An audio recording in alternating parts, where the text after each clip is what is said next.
Bueno, y como les venía contando, estamos acá con nuestro invitado en Solo se trata de sentir, en Radio del Sur, con Facundo Fagioli. ¿Quién es Facundo Fagioli? Antes de saludarlo, lo voy a presentar un poco. Él es facilitador en constelaciones familiares y además es director de una formación en constelaciones familiares que ya nos va a contar un poco de qué se trata y cuánto hace que tiene esta formación y cómo es ese instituto que tiene a cargo, y también es licenciado en filosofía. Facundo, ¿cómo estás? Bienvenido, muchas gracias por ser parte de Solo se trata de sentir, muchas gracias por estar acá con nosotros en Radio del Sur para compartir un poco acerca de estos temas que nos traen las constelaciones familiares y esta filosofía de vida que venimos atravesando. Bueno, ¿cómo estás? Yo te agradezco por la invitación. Siempre interesante intercambiar en cualquier ámbito, digamos, y bueno, estos espacios siempre son muy nutritivos, así que también a disposición del encuentro. Así es, y Eh, como charlábamos antes, ¿no? Esto de dejar un poco que el campo nos vaya guiando y qué es lo que va surgiendo de la charla, más allá de que habíamos convenido en hablar en esto de la ayuda, ¿no? Cómo nos atraviesa la ayuda, cómo vivimos quienes estamos como ayudadores, esta forma de vincularnos con los otros, este dar, ¿no? Cómo lo miramos desde la filosofía de las constelaciones familiares, pero también, Facundo, a través de la experiencia, ¿no? De cada uno como profesional, cómo vos fuiste experimentando la ayuda como ayudador, ¿no? Y también lo podemos mirar desde el otro lugar, porque uno siempre necesita poder mm, ayudar y poder ser útil y poder ser necesitado de alguna manera por la sociedad o por la comunidad. ¿Cómo podemos arrancar acá como para que vos mm. vayas contando un poquito tu experiencia? Bueno, por un lado me parece que esto no es algo que Hellinger tiene una frase muy linda que él dice que la ayuda es un arte, ¿no? Ujú, así Y, es. y como todo arte, es algo que se va perfeccionando y se va transformando y uno va afinando. Eh, Obviamente a lo largo del tiempo a mí me fue pasando que fui teniendo como distintas comprensiones o distintas maneras de entender la ayuda, eh, porque creo que es justamente una de las manifestaciones más propias de los mamíferos, para mí, digamos, y del ser humano, ¿no? Como mamífero y ser social, es como algo que nos constituye. Nuestro desarrollo es posible porque hay otros que nos asisten en el inicio de nuestra vida y después de otras maneras, ¿no? Pero en el inicio de nuestra vida es bien evidente. Hay animales que cuando nacen pueden sobrevivir solos, digamos, ¿no? El ser humano y muchos de los mamíferos, digamos, no. Entonces, como que la ayuda, de alguna manera, es como que no forma parte de nuestra forma de existir. Así Después, es. obviamente, como que tiene distintos niveles la ayuda. Hay ayudas que se van perfilando en cuestiones que son más profesionales, en cuestiones que son más como de actividad, de roles, pero todos pasamos por la experiencia de ayudar y ser ayudados, seamos conscientes o no, digamos. Exacto. Eh, Así es. Así es, y cambia cuando, bueno, uno va a lo profesional, ¿no? Y cuando la ayuda se trata de la asistencia y de las intervenciones terapéuticas, y cuando hay una demanda clara, ¿no? En esta ayuda que pide quien viene a consulta.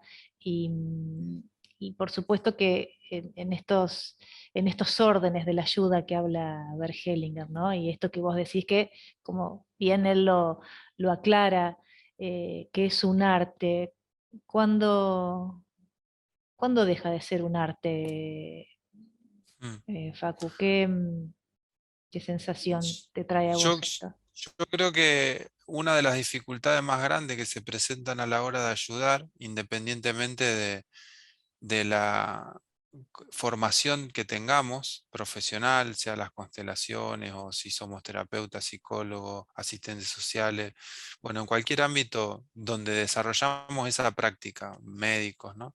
Que más allá de la formación que tenemos, la mirada que tenemos, hay una cuestión cultural, familiar y de aprendizajes que están en nosotros de cómo se ayuda, ¿no? Entonces es como que se genera, digamos, es como que hay muchas veces un entrelazamiento de muchas miradas, seamos conscientes o no, y Hellinger, en el enfoque sistémico de las constelaciones familiares, es como que establece ciertos límites a la ayuda, ¿no? Mm, Que es como una de las cosas por ahí más potentes, podríamos decir, para ciertas concepciones de nuestra cultura en relación a cómo se ha entendido la ayuda a lo largo del tiempo, ¿no? Y para mí una de las cosas más interesantes es esta afirmación de él, que él dice, bueno, la ayuda tiene límites.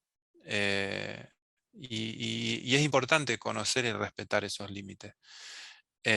Y muchas veces, justamente el no conocimiento, el no reconocimiento de esos límites hace que la ayuda se vuelva un peligro.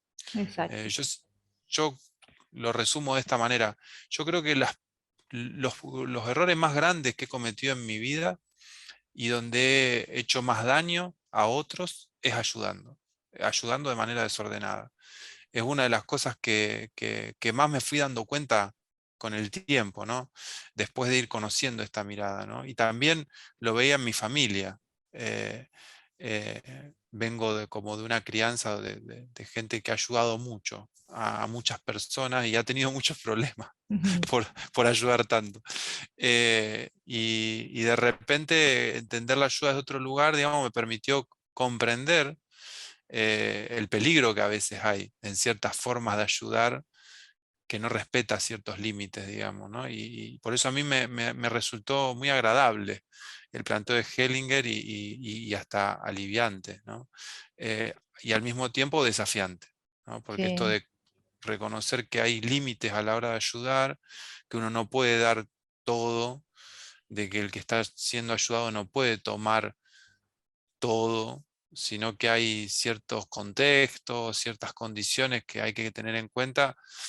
Bueno, es como un gran desafío, porque muchas veces se interpreta como justamente como no estar ayudando, y en realidad a veces es todo lo contrario, ¿no? sí. Eh, Y a veces es este poquito que uno puede dar, eh, que lo hace que tenga más fuerza, ¿no? Y esto de empezar con algo. Y esto de empezar con algo, cuando uno empieza con poquito y se detiene y puede observar qué pasa, pero también qué le pasa al profesional y qué le pasa al consultante, también nos da más tiempo y más espacio para ver realmente dónde están esos límites y cómo estamos respecto a esos límites, porque la teoría lo tenemos, pero llega un momento en donde nos tocamos con nuestras propias huellas, claro, con nuestros atajos, y nos encontramos otra vez ahí en algún desorden en cuanto a la ayuda. Sobre todo creo, no sé, por ahí cómo es tu experiencia, pero cuando se trata de personas con destinos difíciles y va más allá de lo terapéutico, digamos, en ujú, relación al profesional de la salud, también abarcando otras áreas, ¿no? Que puede tener que ver con la docencia o en otros círculos, cómo, cómo cuesta aceptar las condiciones eh, que se dan, lo que es, ¿no? Y uno tiene que brindar la ayuda con esas condiciones. Y a veces uno siente que se queda vacío, que se queda sin fuerza, que se queda eh, como agotado ante una situación en donde no hubo un ida y vuelta porque la otra persona tampoco pudo tomar verdaderamente la ayuda, ¿no? Cuando no se respetan esos contextos que cuesta tanto a veces poder asimilar. No sé cómo es tu experiencia o si se te ocurre algo en función sí, de eso, pero es sí, bastante yo creo que, conocido. eh, mira, recuerdo varias situaciones, digamos, ¿no? Pero en- me ha pasado coordinando grupos en grupos de trabajo, eh, también en cuestiones concretas, con situaciones muy difíciles. Ujú, Por ejemplo, trabajando hace poco con la hermana de un adicto, ¿no?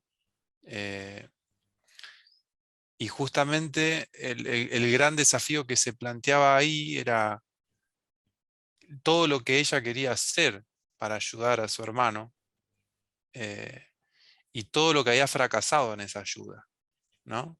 Y lo difícil que era para ella encontrar un lugar de fuerza, porque por un lado estaba muy preocupada, por otro lado estaba muy enojada con su hermano porque hacía sufrir a sus padres, y a la vez entendía que estaba en una situación muy profunda, muy dura, y a la vez no entendía qué hacía, si hacía tal cosa, si colaboraba con su adicción o no, si ponía límites.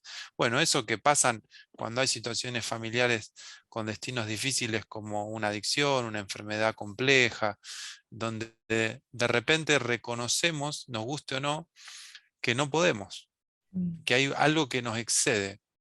Yo creo que esa instancia, digamos, donde la vida nos presenta que hay algo que nos excede, poder encontrar cuál es el mejor lugar que yo puedo ocupar ahí y cómo desde ahí yo puedo aportar lo que puedo aportar, y eso que puedo aportar es limitado, porque por más amor que yo le tenga a mi hermano, yo soy el hermano, la hermana, y no puedo ir más allá de lo que yo puedo dar como hermano, aunque mi amor sea incondicional, ¿no? Entonces, eh, ahí entra en juego, ¿no? Cómo nosotros, si a veces nos vamos a través de ese amor tan incondicional, podemos justamente profundizar el conflicto, porque dejamos de ocupar nuestro lugar, sí, dejamos de entender, digamos, qué es lo que a nosotros nos corresponde y qué no. Y eso nos pasa a todos habitualmente, ¿no? Sobre todo en las relaciones cercanas.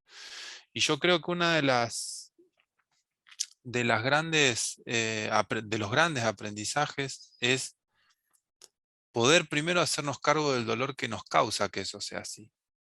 Yo creo que muchas veces muchos ayudadores, los que somos ayudadores empedernidos desde muy chicos, uno de los motivos por los cuales ayudamos tanto al otro es porque nos duele.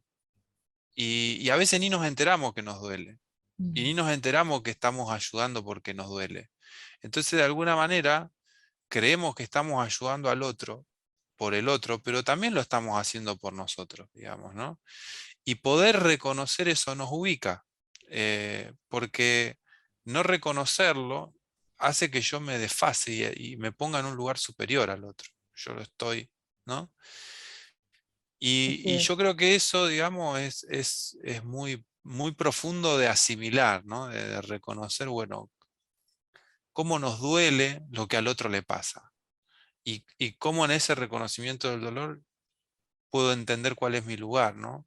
Y qué no puedo. Eso creo que una de las cosas más complejas, vos hablabas de la Sí. circunstancia, ¿no? Del contexto, tiene que ver con eso, ¿no? Sí, sí, es lo que más nos cuesta, creo yo también. Y pensaba en cuanto a la ayuda y en cuanto a la persona que recibe la ayuda, y en esto que vos decís, de cuando nos cuesta por ahí admitir las circunstancias o entender que es que a mí me duele en realidad, y entonces si no lo estoy, o sea, ¿por quién lo estoy haciendo? Esto que aunque a veces es inconsciente, a veces no me doy cuenta y a veces es tanto el dolor que me provoca que quiero ayudar y la persona ayudada muchas veces acepta para, para consuelo del ayudador. Entonces, Eso esto es muy es un común. dar o es un tomar. Entonces, y ¿Quién vos ayuda a dijiste, quién? ¿quién ayuda a quién? Y dijiste algo muy sabio que es, y ahí uno se empieza a ubicar, uno empieza a bajar, uno empieza a volver a ponerse sus zapatillas, digo yo, y a decir, Claro, ah, bueno, estoy acá. Porque también a mí me surge siempre, me ayuda a hacerme una pregunta. Cuando siento que estoy un poco desordenada en la ayuda. Y no hablo solo Mm. en lo que es el consultorio, en lo que es Sí, no, la no, en atención, todo lado. estás en el trabajo con amigos, estás con amigos no sé, o con la familia. Cuando siento que la ayuda está desordenada y nosotros lo podemos ir chequeando con esta energía que sentimos que a veces se nos va. Pero ¿quién soy cuando me desordeno? ¿Quién hacia quién voy, digamos, hacia quién, digamos, a quién estoy siguiendo también? A mí me sirve mucho hacerme esa pregunta. El tema son Sí. las respuestas que se vienen, Sí, pero, sí, ahí se complica, se va complejizando. pero hay que Y hacerse ya la cargo. persona que, claro, la persona que estábamos ayudando queda en un cuarto o quinto plano, que es verdad, digamos, ¿no? Y es asumir eso, lo que se activa. Es Eh, asumir lo que se activa. Así es, sí, sí, es un Cuando plano hablabas de esto, profundo. me acordaba de, a mí siempre me llamó, después con el tiempo lo fui entendiendo, pero siempre me llamaba la atención en los velorios,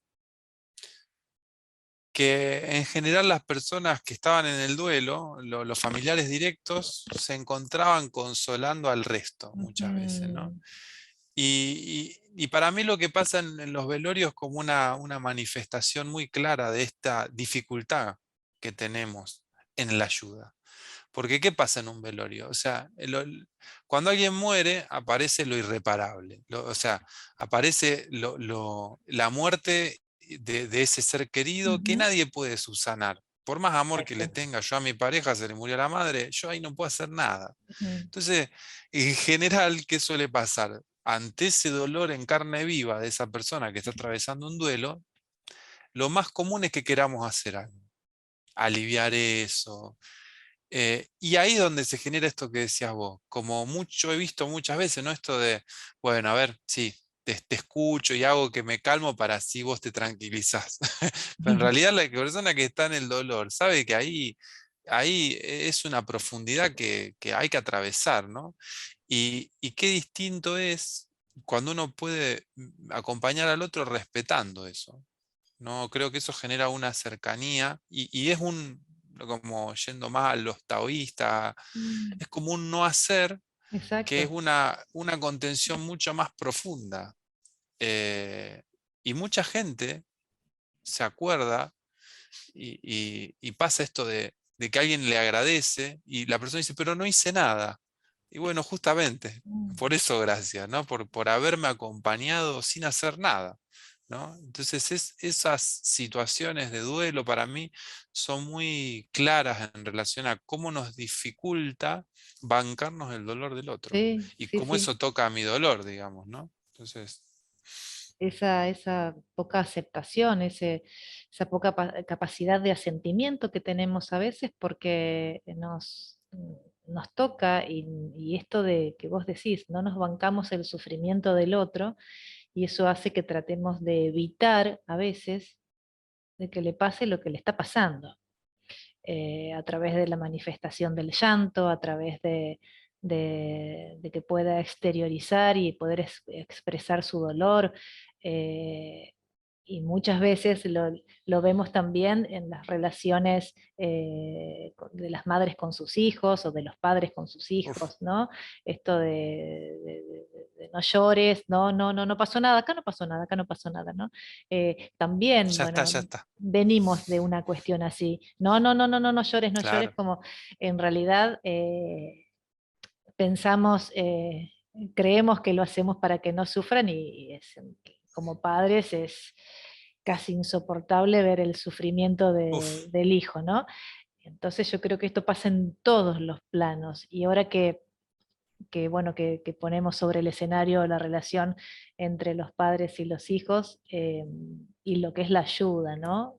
Cómo entra el profesional de la salud, el docente, digamos, la persona que entra en la familia, ya sea como educador o como terapeuta del niño o de la niña, o digamos, qué complejo es el movimiento ahí de la ayuda, Facu. No sé si tuviste alguna experiencia sí. o hay algo que te surge en este momento como para poder entrar en ese tema, porque es, para mí, por ejemplo, sumamente complejo, como poder mantenernos en el lugar mirando al niño, a la niña desde esos padres también, ¿no? Sí, yo creo que eso es una de las cosas más difíciles. Yo recuerdo hace un tiempo trabajé como haciendo una especie de supervisión a un agente de Uruguay que se llama educadores sociales, que hacen algo muy parecido a lo que acá denominaríamos trabajo social, ¿no? Sí. Em, y bueno, obviamente trabajaban con niños, familias en situaciones muy extremas de abuso, de mucha vulnerabilidad. Y, y era como muy interesante, digamos, cómo se ponía en juego cuando en el equipo de trabajo, porque era un equipo, las diferencias de perspectivas en respecto a las intervenciones, porque ellos tomaban decisiones que implicaba sacar a un niño de una familia, llevarla a otra, digamos, decisiones muy importantes. Ujú. Y bueno, eran muy responsables en eso y a la vez es como que les resultaba muy difícil saber, digamos, qué era lo mejor para esa persona, para esos niños, digamos, por violencia o por situaciones, ¿no? Y, y yo creo que hay algo que ayudaba mucho a que tengan más claridad, que era esto de reconocer cómo los niños o las personas que están en cualquier ámbito familiar, primero que nada, digamos, están vivos gracias a eso, Ujú. ¿no? Después eso tiene un montón de condiciones que pueden ser durísimas, digamos, pero y cómo hay un nivel de todos nosotros que se aferra de donde venimos, ¿no? Porque es donde es lo que conocemos, ¿no? No hay otras realidades, digamos, disponibles al principio. Después cuando uno es adolescente, va creciendo, puede empezar a cuestionar, pero al principio es lo que... Entonces, es muy distinto cuando uno ayuda en un contexto así, como sin tener en cuenta en absoluto la dinámica que puede haber en la familia y aislando al niño solo, a la niña o a la mujer o lo que sea el hombre, sin entender todo el entramado que está sucediendo ahí. Porque les había pasado, por ejemplo, que situaciones muy duras de Ujú. adolescentes que habían sufrido mucha violencia y que lo habían desplazado a otra familia y ellos a escondidas iban a ver a su familia. Y no les contaban a ellos, Claro. porque la postura de ellos era como muy en negativa hacia esos padres que habían violentado a esos niños adolescentes, que era real, digamos, o sea, había que hacer algo y cuidar, pero era muy distinto. Entonces sucedió algo que, como yo les propuse una intervención en relación a eso, de como que puedan respetar y reconocer esa necesidad de acercarse a sus padres a pesar de que le había hecho daño, digamos, ¿no? Y cómo a partir de eso este adolescente abrió, era un bloque, no, Mm. nunca hablaba, o sea, y de repente abrió, sí, se sintió bien mirado. Entonces pudo abrir y contar todo lo que le había pasado, con mucho Respetado, ¿no? más, exactamente. Entonces pudieron avanzar muchísimo más, incluso en ayudarlo a que tenga cuidado, ¿no? Pero justamente una vez que él fue mirado en su necesidad, porque claro, él se sentía, al hacer algo que le decían que estaba mal y que le hacía mal, se sentía, yo estoy mal, tengo un problema, ¿cómo les voy a contar? O sea, como que se revictimizaba, ¿no? Se me vino este ejemplo en el sentido de que, digo, además no son intervenciones mágicas, no es algo que resuelve, porque también el gran problema es cuando uno quiere resolver lo que pasa. Y cuando uno entiende que eso es un entramado que constituye a la persona, es mucho más difícil, no es que se resuelve. Es que, bueno, podés aportar una mejor calidad, pero es como muy omnipotente creer que uno puede resolver eso de afuera, digamos. Y es muy peligroso, porque Claro. exponemos más al otro. Aparte vos fíjate esto que estabas contando, ¿no?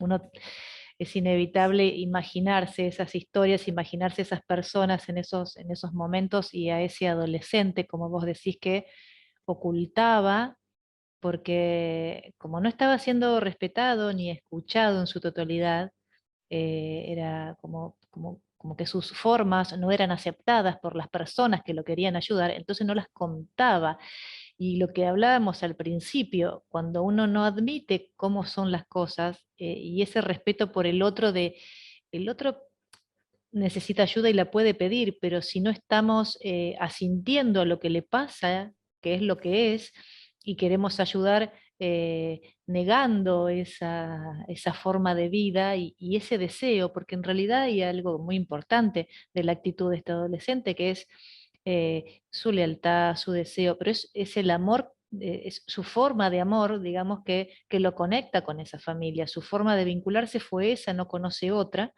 y, y es eso lo que va a buscar y cómo se va a permitir algo del ayudador si este ayudador no está dándole lugar a lo que a él le pasa, ni bueno ni malo si lo Claro, ponemos en este plano. Por supuesto que sabemos cuáles son las cosas que dañan y que también hay quienes están al servicio de poder ayudar a personas a que puedan tener otro camino mejor, de que tengan la posibilidad de otra vida, porque muchas veces en el seno de esa familia no lo pueden lograr. Pero exacto, qué interesante que es verlo desde la necesidad superior de ese niño, de esa niña que quiere eso, ¿no? Y ya cuando uno se muestra, cuando uno da ese sí, con esa humildad, como vos decís, bueno, todo pareciera como que va a esa ayuda, como que la ayuda tiene un orden. Bueno, yo respeto lo que estaba sucediendo y también yo creo que uno se pone en un lugar y no sé qué puede pasar. Ese no sé qué puede pasar, porque acompaño esta situación, da mucho más alivio, da mucha más apertura, uno se puede encontrar con más opciones, pero esto que planteabas antes como, bueno, lo saco de acá, lo pongo acá, eh, es, es aún más violento también, ¿no? Si se lo ve de ese modo, si se lo ve desde la violencia. Muchas veces también uno se encuentra con lo que es violencia de género, también con mujeres que pueden tener la posibilidad de otra vida o de alejarse y también vuelven, digamos, y en la ayuda también está poder mirar sin juicio todo eso que le va pasando a la mujer, al hombre, a quien sea, ¿no? claro, porque si no se revictimiza a la víctima, ¿no? De repente no pasa mucho esto, se Exacto. juzga, por ejemplo, en esto, una mujer que vuelve con la persona que la maltrata, ¿no? Ujú, Entonces, como si fuera algo tan sencillo, ¿no? Y, o puede pasar que justamente pueda dejar de estar con esa persona, pero esa dinámica no la pueda cambiar si no hay un acompañamiento y eso después se exprese en otra relación, ¿no? Entonces, poder entender, digamos, todo que hay de trasfondo ujú. de esas situaciones exigen que a veces nos paremos un poco más allá de lo que nosotros consideramos que está bien y está mal. No porque no lo tengamos en cuenta, porque siempre lo tenemos en cuenta, pero hay que contextualizar que eso es un aspecto de la realidad, no es la totalidad. Entonces, yo creo que la gran dificultad es cuando, como a mí me parece como algo muy peligroso plantear, cuando se plantea que si algo hace daño no es amor, ¿no? Mm, Porque me parece como una simplificación muy burda de las dimensiones del amor. Es decir, si mi mamá muere, a mí eso me daña por amor y ujú. es necesario que me dañe, porque, o sea, y que me entristezca y que me angustie, porque eso refleja que amo a esa persona. Claro. Eh, yo si le digo a una persona no estés triste, porque "Ay, ya va a pasar", le estoy diciendo no ames a esa persona, porque el Tal amor cual. tiene esa Sí. dimensión de la vulnerabilidad del dolor. Entonces, cuando se fragmenta o se compartimenta el amor como el aspecto del bienestar del amor, es como pensar que el cuerpo solo es cuerpo si está sano. Entonces, cuando el cuerpo está enfermo, ya le llamamos de otra manera, eso no es un cuerpo. Es como Claro. una cosa así, ¿viste? Y es muy peligroso eso, porque hace que no podamos entender qué se está tramitando en esos procesos que son tan duros, digamos, para poder llevarlos a un cauce más saludable. Pero esos aspectos me parece que recortan las dimensiones vinculares y amorosas. eh, Me parece distinto hablar, bueno, amores que son más sanos, amores que son más enfermos o que son más disfuncionales, pero Mm. creer que no es amor, digamos, como quitar eso, porque ahí me parece que es muy peligroso y muy naif, digamos, es como poner el amor en Mm. una dimensión, es como decir que la vida, digamos, o la infancia, o la maternidad, o las relaciones de pareja, que son la parte linda nomás, ¿no? Claro, como No, si cualquiera que todo tenga es... hijos sabe lo duro que Sí. es tener hijos también, ¿no? Y es hermoso, digamos, pero es duro también, Sí, y sí, hay sí. que reconocerlo, digamos. Tiene sus incomodidades y sus formas de ir atravesándolo. Sí, es una gran verdad. Que haya amor no significa que sea todo color de rosas. Que haya amor no significa de que todo esté en la misma línea. De hecho, una línea recta sin movimiento no estaríamos hablando de vida. Y creo que tiene que ver con todos estos matices, con todas estas ondulaciones que nos va pasando en relación con el otro, ¿no? Y esto que vos das el ejemplo con el tema de las violencias que veníamos hablando o con las formas de definir una situación. Esta costumbre que tenemos de definir una situación en donde esta persona es la buena, esta es la mala, y entonces esto funciona así. Y, y nos perdemos una parte importantísima del contexto de cada persona, de los sistemas de cada persona, porque todos somos hijos de una madre y de un padre, esto es así, y, y eso no se puede negar. Y a su vez cada uno también con sus padres. Entonces eh, hay un contexto que uno no puede dejar de mirar, que tiene que ver con lo que a cada uno lo compone, y el hecho de poder relacionarme de esta manera desordenada, de poder vincularme de esta manera con esta persona con la que me hago daño, eh, también tiene que ver con, con la parte que le toca a esa persona, ¿no?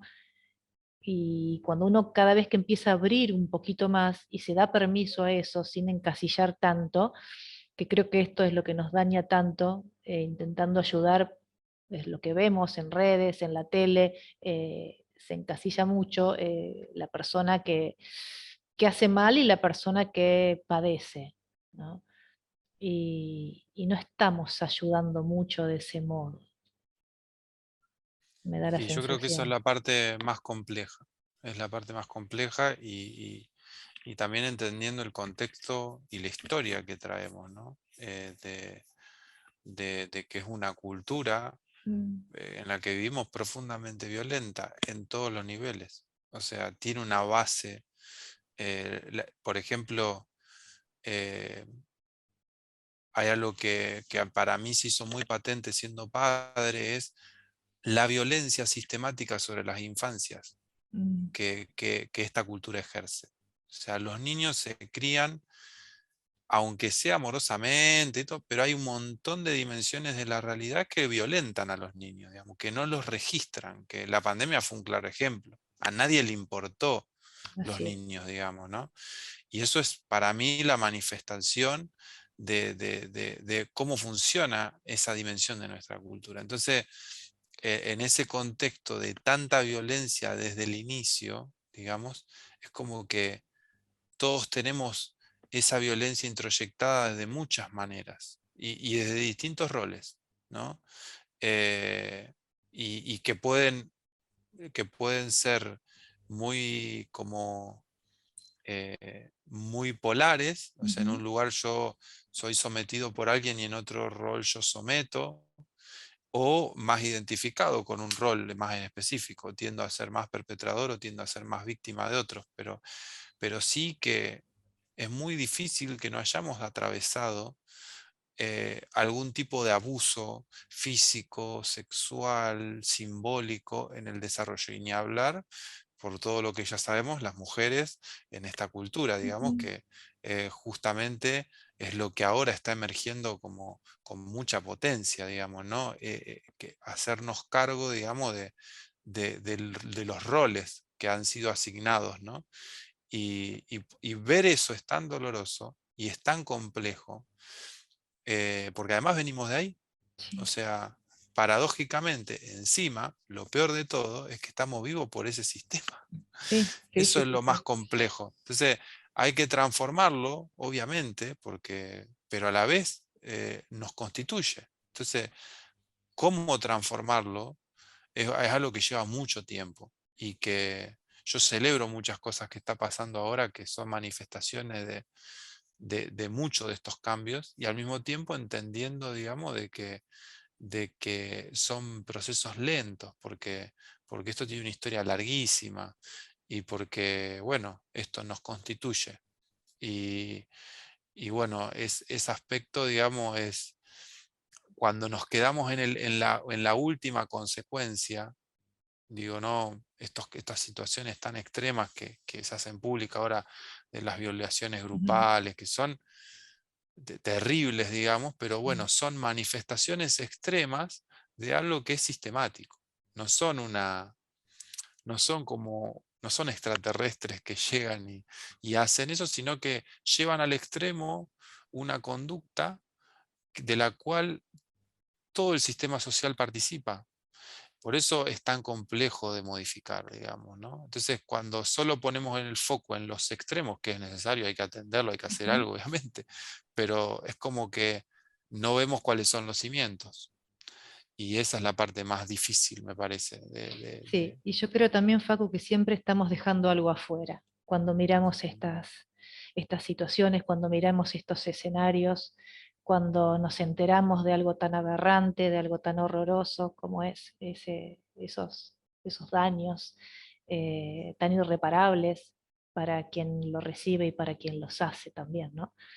Eh, Siempre alguien falta y siempre dejamos algo afuera o alguien afuera en todo esto, y hablo bien de lo sistémico, ¿no? En cada uno, tanto de quien agrede como quien es agredido o agredida, y, y se ve como toda la fuerza va en dirección hacia una persona para toda la represión y toda la fuerza hacia otra en cuanto a la víctima, ¿no? Como si se reforzaran esas dos polaridades, y no hay todavía en la sociedad, no está preparada todavía la sociedad como para poder mirar eso con más amplitud, integrar un poco más, porque como vos decís, esto es sistemático, esto no pasó porque alguien bajó de otro planeta y dijo, bueno, vamos a hacer esto.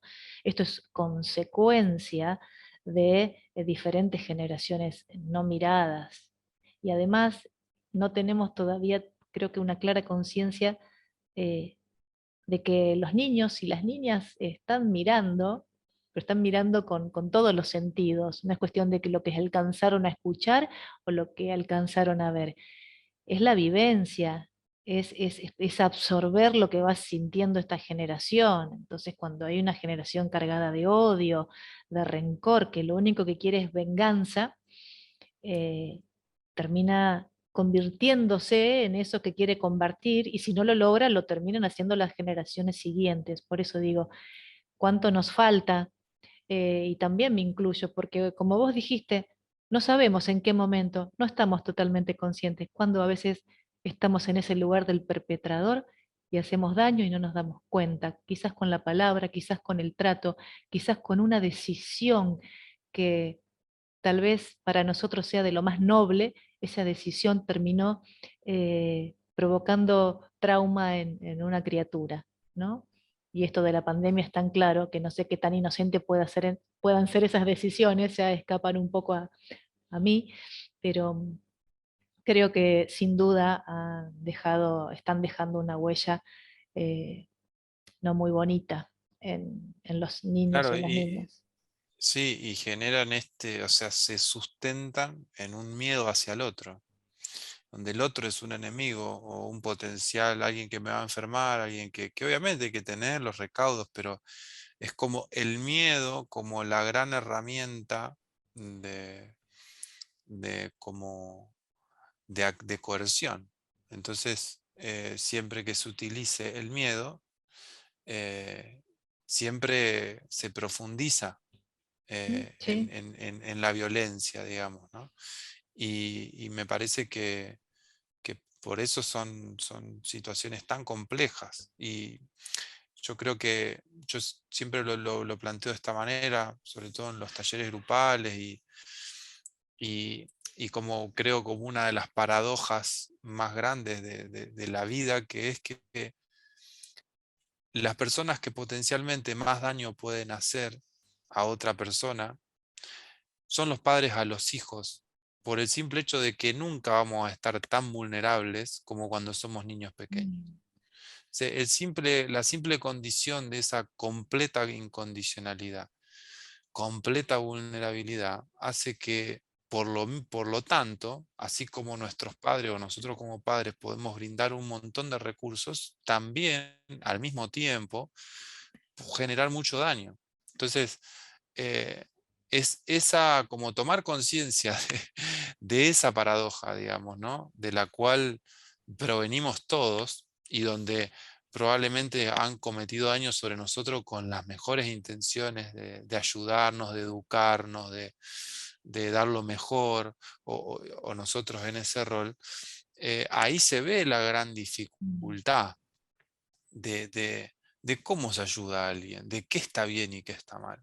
Porque por ahí lo que para mis padres estaba bien, por el contexto en el que estaban, por lo que habían aprendido, digamos, yo lo percibo desde otro lugar, ¿no? Y lo resignifico. Ahora, ¿yo cómo miro eso? ¿Yo lo miro solo desde mi lugar o tengo en cuenta cómo fueron criados mis padres? Porque no es lo mismo que yo diga, mi madre es una poco afectiva, nunca me abrazó, a que yo diga, mi mamá la abandonó la madre y le costó ujú, muchísimo ser afectiva. El dolor que yo viví como niño no lo va a reemplazar que yo me dé cuenta de eso, porque yo como niño no me podía dar cuenta, no, claro, a mi mamá le faltó, yo sentía como niño, mi mamá no me quería, no sé, ujú, pero yo como adulto puedo tener otra mirada, puedo entender que yo no era la causa, yo era el efecto. Y yo creo que nuestra cultura, una de las cosas más peligrosas que tiene, es que pone al individuo en el centro de la escena, cuando el individuo es periférico, siempre es periférico, es resultado de, no es la exacto, causa de. Entonces, exacto. ponernos en ese lugar nos genera mucho sufrimiento, sí o sí, porque no es real. Cuando alguien dice, no, pues yo fui deseado, ¿no? Eh, yo digo, bueno, cuanto mucho fue tu papá, tu mamá querían ser padre y madre, no es que te decían, no, pues vos no existía, ¿no? Yo siempre, ejemplo, yo a mi hija la adoro y yo quería ser padre, pero no es que quería tener ambas, resultó ser ¿Qué ambas, resultó? Sí, pero no es que yo la quería a ella, no sabía que si iba a ser varón, si iba a ser nena, y digamos, entonces entender, o sea, ¿no? Para bien y para mal, como tal también cual. cuando eso se da al revés, digamos, ¿no? No es un rechazo a veces hacia mí, sino hacia la maternidad, hacia la paternidad, por otras situaciones. Entonces, salir de ese centro de la escena, para mí es como muy saludable. Lo que pasa es que está todo el tiempo reforzado eso, el Sí, sí, individuo en el sí. primer. En el Entonces, primer bueno. plano, ¿no? Es estar en el centro, ahí en el vórtice, siendo para todos lados, ¿no? Y como vos decís, en realidad es el resultado de algo que sucedió, de cómo fueron los acontecimientos y también como los padres y también como todos de las generaciones anteriores fueron reaccionando a esas situaciones. Y todo eso está en el ADN y todo eso está y nos constituye. Pero cuando uno está en ese darse cuenta, que yo digo que cuando uno entra en el darse cuenta, uno ya está en otro lugar también, uno empieza a estar en ese adulto o en esa adulta tratando bueno, ver qué hago con esto que me toca, ¿no? Porque si no quedamos en que yo hago lo que puedo con lo que me pasó, y bueno, hago lo que puedo con lo que pude tomar y con lo que vino, pero lo interesante es saber, bueno, qué más hay de mí y para qué esto, ¿no?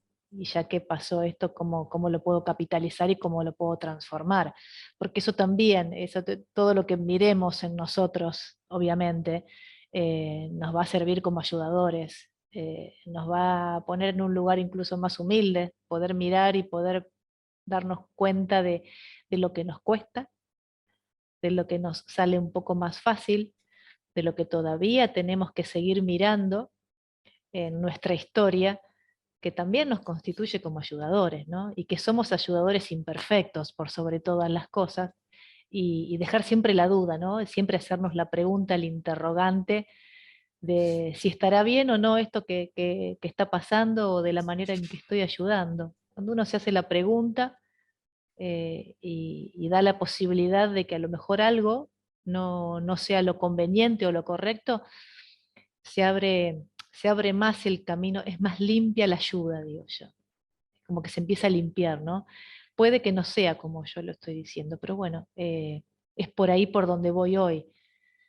Eso alivia muchísimo, porque también venimos de una cultura de presiones. ¿Quién puede Sí. más ayudando con esto? ¿Quién es más capaz de ayudar con esto? Y somos personas y tenemos esta humanidad que nos habita y hacemos lo que podemos cuando nos relacionamos, pero es esa forma de relacionarnos con el otro lo que nos va invitando, si vaciamos un poco de tantos juicios y tantas recetas, lo que nos va a permitir hacer contacto con lo que le pasa desde el alma, ¿no? Eh, a esa otra persona, tenga la edad que tenga. Más allá de que, bueno, en constelaciones trabajamos con adultos, pero imagino bueno, que te llegan casos de adultos que quieren trabajar o una sintomatología de algún hijo, de alguna hija. Bueno, Y, me pasa a menudo porque hay una pediatra que, que me suele enviar padres, ajá, eh, que cuando los hijos tienen ciertas sintomatologías recurrentes, vienen a trabajar, ¿no? Y es muy interesante, digamos, lo que pasa en ese contexto, ¿no? Em, sobre todo con la pandemia, mm, lo que ha pasado con muchos niños y muchas niñas.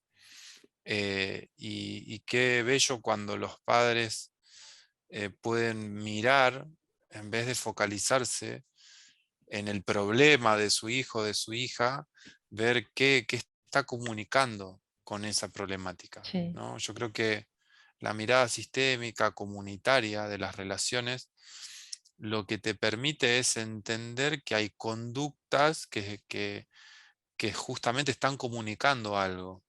Y eso que comunican no es solo individual, es sistémico, es colectivo. Entonces, uno de los grandes aportes de los abordajes sistémicos, no solamente las constelaciones, es ese, es poder mirar el síntoma como una comunicación, no como un error, no como algo a extinguir o algo a combatir, sino como algo que me está noticiando de algo que está pasando que no estamos pudiendo ver.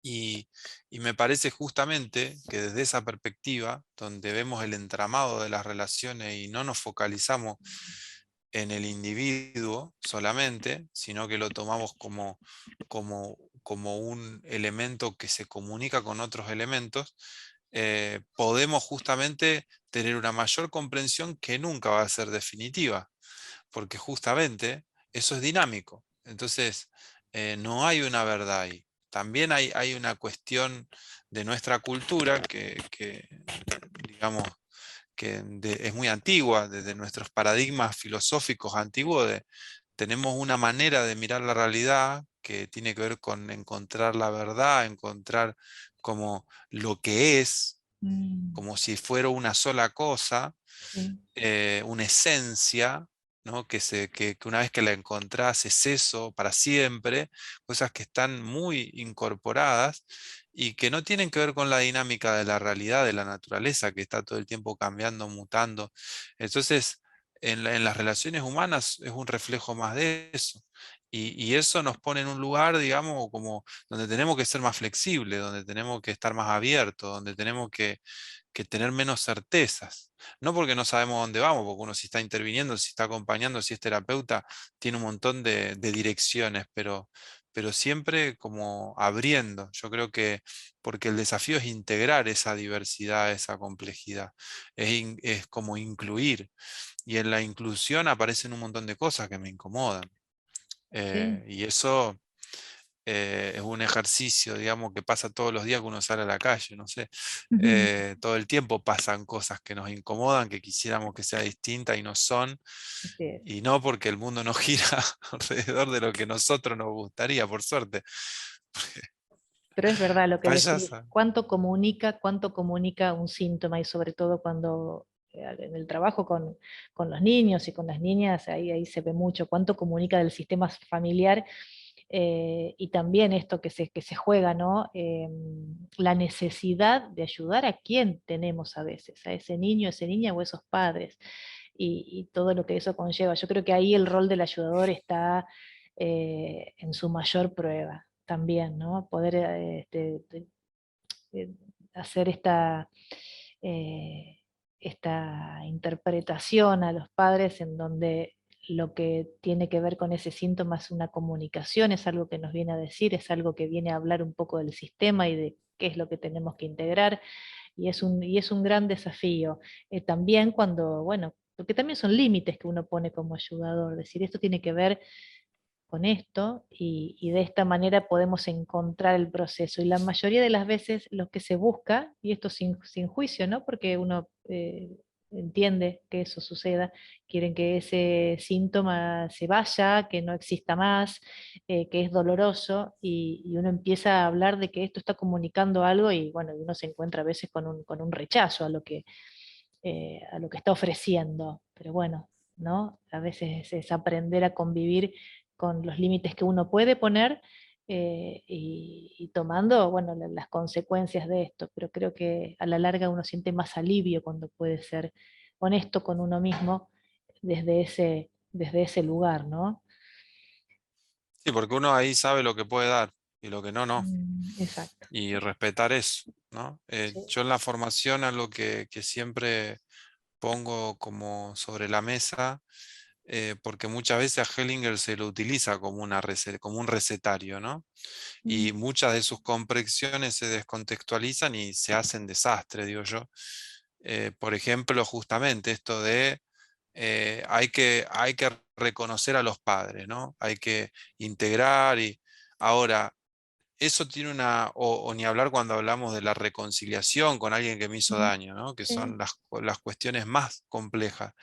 Si yo eso lo aplico, digamos, descontextualizado, por ejemplo, viene una persona que su padre lo abandonó y yo le voy con esa verdad, sin tener la empatía, sin tener la comprensión de que la persona tiene unas razones muy valiosas para excluir a esa persona y que la forma de que quizá pueda integrar eso es como poder comprender desde otro plano, pero si yo como impongo una verdad, como decía antes, no puedo ayudar. Y además me estoy poniendo como en un lugar de juez, ¿no? Si vos excluís a tu papá, entonces, y eso pasa muchas veces, pero para mí porque justamente no se comprende la profundidad de esos movimientos Exacto. y Y donde queda como todo es inconsistente. claro y es válido. O sea, yo soy muy respetuoso de Ujú. aquellas personas que no pueden hacerlo, no quieren Seguro, hacerlo, claro. porque justamente tienen sus razones. Ahora, yo al mismo tiempo sé que mi ayuda, si eso no sucede, tiene un límite. Yo no Exacto, puedo, y ahí exacto. donde yo me ubico, porque yo no puedo, quizá con otra técnica, con otro abordaje, podés trabajar estas Perfecto. problemáticas sin abordar Muy eso. interesante lo que decís, porque te decía, queda inconsistente lo que uno pueda dar desde esta verdad que quiere imponer, ¿no? Esto de, no, no, pero honralo, digamos, es una situación, digamos, que queda en un esfuerzo estéril que no tiene sentido. Facu, y ya que estás nombrando la formación y ya, bueno, como para ir despidiéndonos, porque se puso muy interesante la charla, la verdad que es tan real esto que venimos hablando que, bueno, me gusta poder hablarlo desde esta filosofía, porque me ayuda mucho a mí a poder tener más miradas sobre cómo hacerlo. Pero contanos un poco a toda la audiencia acerca de la formación que estás dando, cómo te pueden contactar, digamos, y cuánto hace que venís haciendo esta formación, Facu. Bueno, la formación la empezamos el año pasado, Ujú. que dura 2 años, ahora estamos este año abriendo otro grupo. Eh, es una formación que hacemos en el Instituto Dasein, eh, y es una formación que tiene una doble modalidad presencial y virtual, que permite gente que lo haga desde lugares que no son Rosario, que es donde estamos nosotros, y simultáneamente trabajen con las personas que sí están presenciales, porque el espacio y la tecnología que hay nos da esa posibilidad que está buena para esta situación actual, digamos. Perfecto. Y bueno, en mis redes sociales, como Facundo Fagioli en Instagram o en Facebook, pueden encontrar en YouTube también, con mi nombre y apellido, van a encontrar información sobre la formación y sobre otras cosas que hacemos, pero sí, estamos ahí muy contentos de ese proceso también, justamente por esto que hablábamos antes. A Mm. mí me pasa que me parece que hay que ser muy cuidadoso con esta herramienta y bueno, eh, es como un desafío poder transmitirla, comunicarla de manera consistente y también que los que lo vayan incorporando entiendan la profundidad y la complejidad, ¿no?, de este proceso que es, Sí, bueno, para toda la vida, digamos, ¿no? Para justamente acompañar respetuosamente a cualquier otra persona, ¿no? Sin querer imponer nada y a la vez cuidándonos nosotros de no exponernos en lugares donde no podemos asistir, digamos, ¿no? Entonces, esto volvemos al principio, ¿no? Los límites de la ayuda, de la técnica también, que nuestra técnica aborda cierto aspecto de las relaciones humanas, no sí, otros, y tener en cuenta esos límites nos hace más eficaces, digamos, ¿no? Si así es. solo me quedo con eso, pierdo un montón de perspectiva de otras cosas que son igual de importantes, digamos. Y celebro que estés, digamos, tratando de llevar adelante esta formación, Facundo, porque es necesario. Está bueno que esta mirada se expanda y que llegue de la manera que vos estás diciendo, ¿no? Con conciencia, para poder ser más eficaces y para poder llevar adelante esta noble tarea que comenzó Bert Hellinger y que uno intenta tomar para que esta onda se siga expandiendo, ¿no? Así que, así que muchísimas gracias por tu tiempo, Bueno, Facundo. Placer esta charla con vos y bueno, gracias por ser parte de Solo se trata de sentir. Te deseo lo mejor y bueno, muchos éxitos con la formación y para todos los que asistan a ella. bueno, te agradezco a vos de nuevo por la invitación y por la charla. Siempre uno en el intercambio reflexiona, aprende. Eso a mí yo creo que es lo más interesante, ¿no?, de estas cuestiones y así que muy contento también de haber estado. Y es el sentido, es la misión de este programa, así que no Sí, podía ser de otra manera. Facu, que estés muy bueno, bien. Te dejo un buenísimo. abrazo fuerte. Dale, Chao, hasta luego. gracias.